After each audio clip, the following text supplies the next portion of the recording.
নমস্কার। অপুর পাঁচালীর একটি নতুন অধ্যায়ে আপনাদের সবাইকে স্বাগত। ঘড়িতে এখন সময় সকাল 11:30। আজ জগদ্ধাত্রী পুজোর নবমী, আর এখন আমরা বাড়ির সবাই মিলে চলে যাচ্ছি পাড়ার পুজো মণ্ডপে পুজো দিতে। আর আপনারা তো সবাই জানেনই যে আমাদের পাড়ার জগদ্ধাত্রী পুজোটি আমাদের বাড়ির খুব সামনেই হয়, তাই আমরা খুব তাড়াতাড়ি পৌঁছে গিয়েছিলাম পাড়ার পুজো মণ্ডপে। আর এই যে আমাদের পাড়ার পুজো মণ্ডপটি।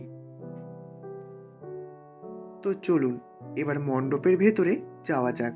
এবছর দুর্গাপুজোর তিথিটি যেমন পড়েছিল ভোরে, তেমনি জগদ্ধাত্রী পুজোর তিথিটি পড়েছে একটু বেলার দিক করে, তাই কিছুক্ষণ আগেই পুজো শুরু হয়েছে।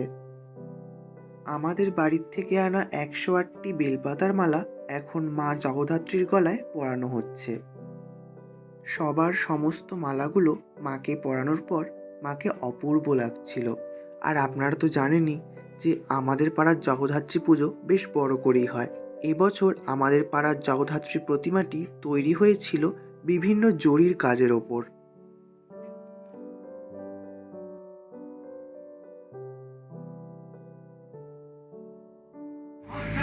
মহামায়ে বরদে পঞ্চ সারে সন্ধিসে জগদ্ধাত্রী নমস্তুতে দেশ সহচন্দন সহিত লিঙ্গ।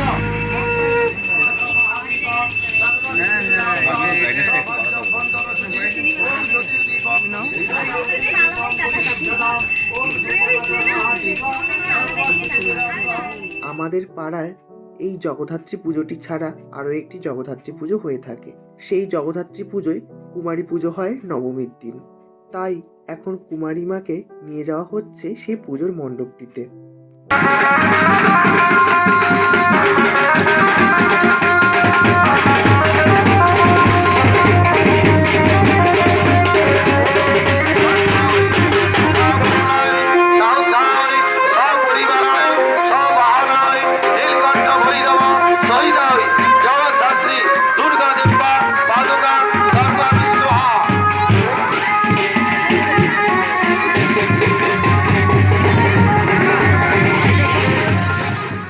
কুমারী মাকে দর্শন করে এখন আমরা চলে এসেছি আমাদের পাড়ার পুজো মণ্ডপটিতে।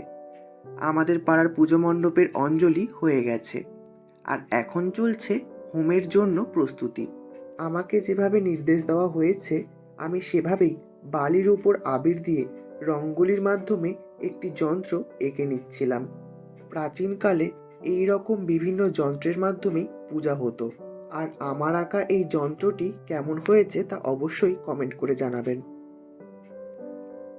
আর হোমের আগে এখানে 28টি প্রদীপ প্রজ্বলন করা হবে, তারই প্রস্তুতি চলছিল এখানে। এবার আমরা সবাই মিলে প্রদীপগুলো জ্বালিয়ে নিচ্ছিলাম। এখানে আমার বাড়ির সবাই এবং পাড়ার সবাই মিলে একটি একটি করে প্রদীপ প্রজ্বলন করছিল।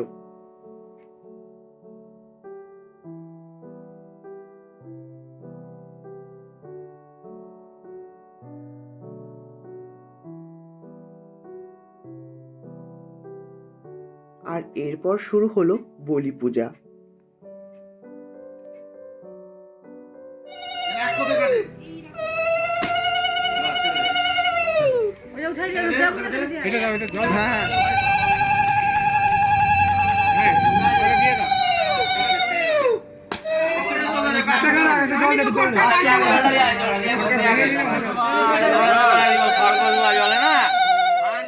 বলি পূজা হয়ে যাবার পর খাড়ার জল আমরা সবাই মাথায় ছিটিয়ে নিলাম, আর এরপর শুরু হলো যজ্ঞ।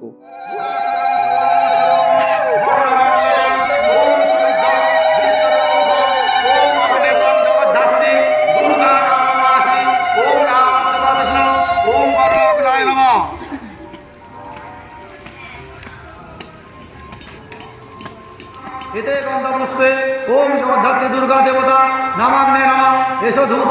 ওম জগদ্ধাত্রী দুর্গা দেবতা নামাগ্নে নমঃ এসো দীপ। জগদ্ধাত্রী দুর্গা দেবতা ওম ধূপ ধূপ ব্যাপীনা কবচায় ওম সপ্তজিয়া ওম নেত্রায় কবচা ওম ধূপধুলা ওম ওম নমো জগদ্ধাত্রী দুর্গা সোহা। ওম নমঃ গতা বিষ্ণু পরমা সদা পশ্যতি সুরায় দিবিভামি চক্ষুরাত ওম নমঃ ওম জগদ্ধাত্রী দুর্গা সোহা। ওম বটুক যোগিনী কোণে ওম নমঃ তথা বিষ্ণু বটুক যোগিনী ভস্যহা সরস্বতী সুরায় দিবিভঙ্গ চক্ষুরাত হৃদয়গ্নে স্বাহা ওম হৃদয়গ্নে ওম বিষ্ণু তৎ বিষ্ণু পরমং পদং সরস্বতী সুরায় দিবিভঙ্গ চক্ষুরাত হৃদয়গ্নে স্বাহা ওম নমঃ তথা ওম শান্তি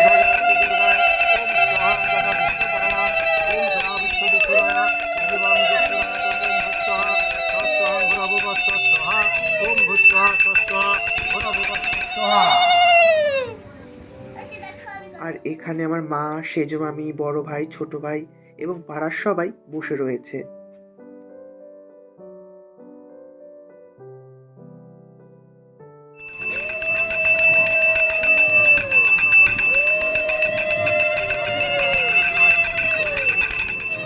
সকালের যজ্ঞ হয়ে যাবার পর এখানে সবাইকে যজ্ঞের ফোঁটা দেওয়া হচ্ছিল।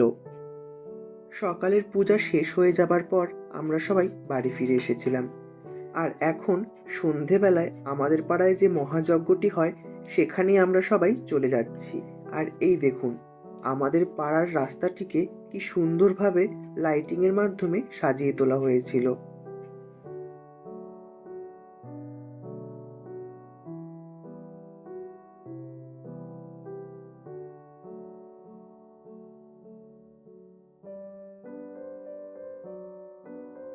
এখন সময় সন্ধে 6টা। আর দেখুন এখনই মেলায় কি পরিমাণ ভিড়। আর এখানে মহাযজ্ঞের প্রস্তুতি অনেকটাই হয়ে গিয়েছে। প্রত্যেক বছরের মতো এবছরও আমাদের বাড়ির থেকে মহাযজ্ঞের জন্য নারকেল, তিল, ঘি, বেলপাতা, ফুল প্রভৃতি আনা হয়। আর এবারও আমি নিয়ে এসেছিলাম সমস্ত জিনিসগুলো। আর এরপরই আমি বসে পড়েছিলাম আবির দিয়ে রঙ্গোলি দিতে। যজ্ঞকুণ্ডের ভেতরে আবারও সেই যন্ত্র আঁকা হয়েছিল। আর বাইরে চলছিল ছোটোখাটোভাবে আবির দিয়ে কিছু কাজ। আপনারা হয়তো অনেকেই ভাবছেন যে এরকমভাবে আবিরগুলো কেন দেওয়া হচ্ছে, কিন্তু কিছু করবার নেই। এখন যে আবিরগুলো আনা হয়েছিল সেগুলো প্যাকেট আবির। আর এই আবিরগুলো দিয়ে কোনোভাবেই রঙ্গোলি বা কোনো রকমের আবিরের কাজ করা যায় না ঠিক মতোভাবে। তাই আমার পক্ষে যতটুকু সম্ভব আমি চেষ্টা করছিলাম। আর এরপরই শুরু হলো মহাযজ্ঞ।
আর এদিকে আমার বড় ভাই এবং পাড়ার সমস্ত দাদা ও ভাইরা মিলে এই যজ্ঞের আগুনে কাঠগুলো দিচ্ছিল।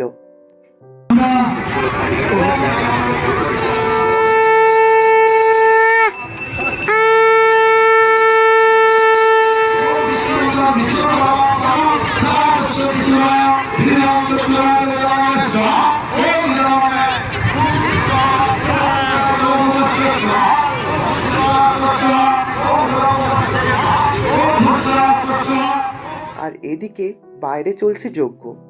আর ভেতর থেকে মা জগদ্ধাত্রীর প্রতিমার মুখটি খুব সুন্দরভাবে জ্বলজ্বল করে উঠছিল।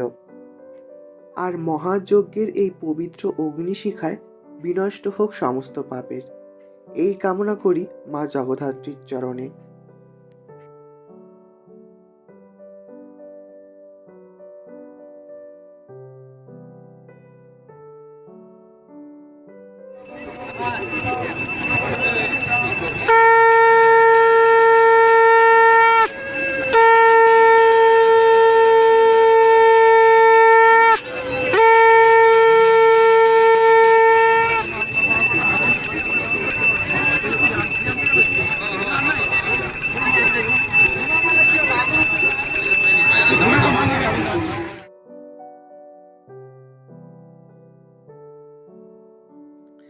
আমাদের মহাযজ্ঞটি সুষ্ঠুভাবে সম্পন্ন হয়েছে, আর এখানে সবাইকে মহাযজ্ঞের ফোঁটা দেওয়া হচ্ছিল।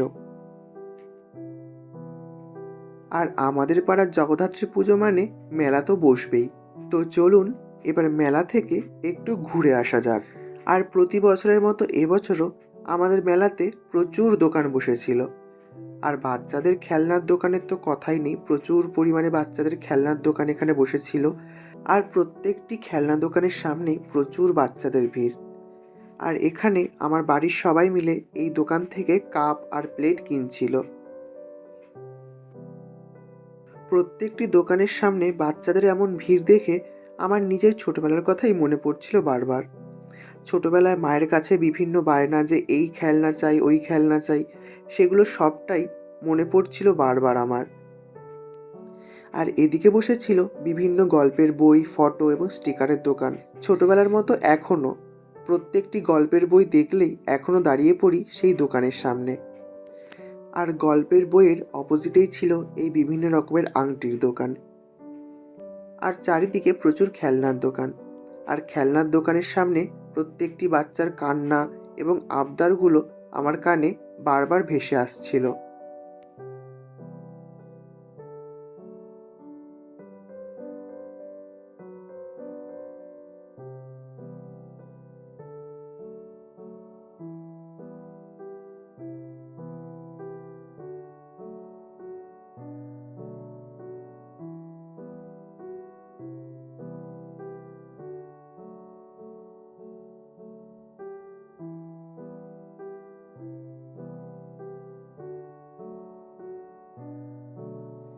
আর এদিকে বসেছিল জিলিপির দোকান। আর দুদিন আগের থেকেই আমাদের বাড়িতে এই জিলিপিগুলো আসা শুরু হয়ে গেছে, কারণ আমাদের বাড়ির সবাই এই মেলার জিলিপি খেতে খুবই ভালোবাসে। আর শুধু আমাদের বাড়ি কেন, প্রতিটি পরিবার বাড়িতে কিছু না হলেও একটু জিলিপি নিয়েই যায়। আর এদিকে ছিল এই স্প্রিং পটেটোর দোকান, আর তার সামনেই ছিল ঘুগনি, পাপড়ি চাট এবং ফুচকার দোকানগুলি।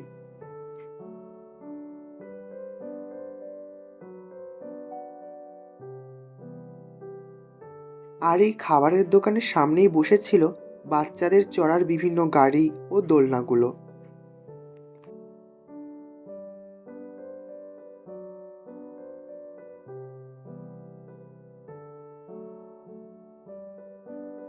ছোটবেলায় এই গাড়িগুলোতে আমি প্রচুর চড়েছি।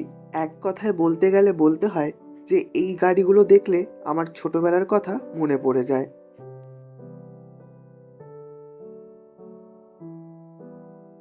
আর জানেন, অনেক বছর পর আমাদের পাড়ায় নাগরদোলা এসেছে এবার। দেখেই মনটা অনেকটাই খুশি হয়ে গিয়েছিল, কারণ ছোটবেলায় মেলাতে এলে এই নাগরদোলাগুলোতে চাপতে আমার খুবই ভালো লাগতো। আমাদের মেলাটি সম্পূর্ণ ঘুরে আমরা এখন চলে এসেছি আমাদের পাড়ার আরেকটি জগদ্ধাত্রী পুজোর প্যান্ডেলে। আর এবছর আমাদের পাড়ার এই জগদ্ধাত্রী পুজোর প্যান্ডেলটি খুব সুন্দরভাবে সাজিয়ে তোলা হয়েছিল।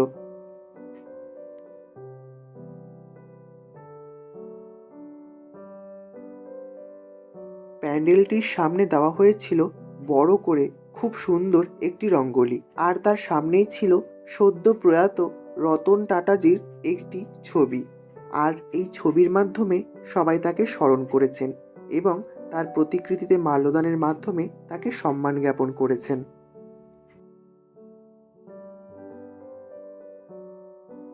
তো চলুন এবার প্যান্ডেলের ভেতরে যাওয়া যাক। প্যান্ডেলটি তৈরি করতে হয়তো খুব সাধারণ জিনিসগুলোই ব্যবহার করা হয়েছে, কিন্তু এই সাধারণ জিনিসগুলোর মাধ্যমেই খুব অসাধারণভাবে ফুটে উঠেছে এই প্যান্ডেলটি। আর এই দেখুন, সাধারণ ঘুড়িগুলো দিয়ে কি অসাধারণভাবে সাজানো হয়েছে প্যান্ডেলটি। আর এই যে এবছর আমাদের পাড়ার খয়রুল্লাহ চক নেতাজি স্পোর্টিং ক্লাবের জগদ্ধাত্রী প্রতিমাটি, আর এবছর আমাদের পাড়ার এই প্রতিমাটি মাদুরের কাঠির তৈরি বিভিন্ন গয়নার মাধ্যমে খুব সুন্দরভাবে ফুটে উঠেছেন। আর বাইরে চলছিল অনুষ্ঠান। তো চলুন এবার বাড়ি ফেরা যাক। আজকের মতো আমার এই ভিডিওটি আমি এখানেই শেষ করছি। আমার ভিডিওটি ভালো লাগলে অবশ্যই একটি লাইক করে দেবেন। আমার চ্যানেলে নতুন হলে চ্যানেলটিকে সাবস্ক্রাইব করতে ভুলবেন না যেন। দেখা হচ্ছে আবার একটি নতুন অধ্যায়। ধন্যবাদ।